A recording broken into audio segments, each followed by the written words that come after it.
Topic है केंद्रीय budget का, जिसमें एक पॉइंट ले रहे हैं हम, रुपया कहाँ से आता है और कहाँ खर्च होता है। पहले देख ले रहे हैं रुपया कहाँ से आता है। रुपया उधार लेते हैं 27%, निगम कर 17%, फिर 19% आयकर से आता है, 4% सीमा शुल्क से, 5% केंद्रीय उत्पाद शुल्क से, 18% जीएसटी से, और अन्य भिन्न कर प्राप्तियां जो है 9%, और 1% जो है ऋण पूंजी प्राप्तियां हैं, यानी जो प्रॉपर्टी है उसके ऋण से आता है, उनकी पूंजी प्राप्तियां यानी पूंजी जो लगाई है उससे आता है, उस पर टैक्स मिलता है।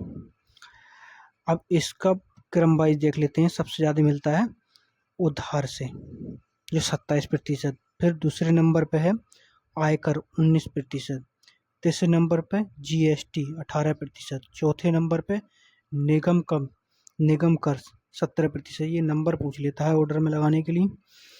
17% के बाद 9% है कर भिन्न प्राप्तियों से, फिर 9% के बाद 5% है केंद्रीय उत्पाद शुल्क से, 4% सीमा शुल्क से, फिर 1% अन्य ऋण जो प्राप्तियां हैं।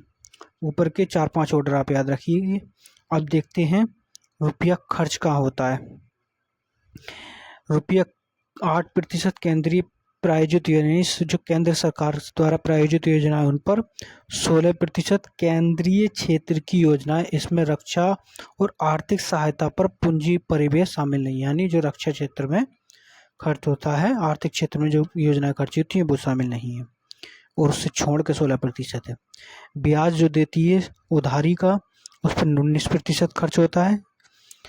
8% रक्षा क्षेत्र में खर्च होता है, इसलिए रक्षा क्षेत्र ऊपर शामिल नहीं था। 6% आर्थिक सहायता खर्च होता है, इसलिए ऊपर आर्थिक सहायता शामिल नहीं था। 9% वित्त आयोग और अन्य अंतरण, यानी 9% में जो वित्त आयोग जो गठित होता है आर्टिकल 280 के तहत जो प्रावधान करता है, उसके तहत 9% खर्च होता है, राज्यों के लिए दिया जाता है आवंटन। करों और शुल्कों में राज्यों का हिस्सा, जो कर और शुल्क प्राप्त होती है उसमें राज्यों का हिस्सा जो खर्च होता है, राज्यों को 21%, टोटल बजट का 21% राज्यों को दिया जाता है।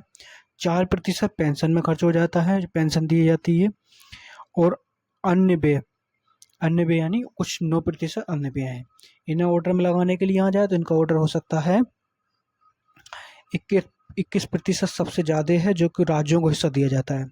दूसरे नंबर पर 19% जो ब्याज दिया जाता है। देख लिए, राज्यों को सबसे ज़्यादा हिस्सा, फिर ब्याज का नंबर आता है, ब्याज का ऋण जो दिया जाता है, जो ब्याज लिया है यानी जो ऋण लिया है उसकी ब्याज अदायगी दी जाती है।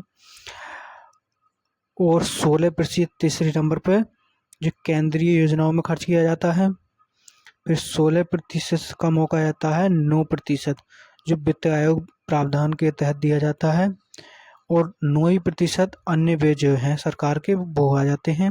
फिर 8 रक्षा क्षेत्र में, और 6 आ जाता है आर्थिक सहायता जो दी जाती है, और 4 आ जाता है पेंशन पे। इसका भी ऑर्डर लगने को दिया सकता है।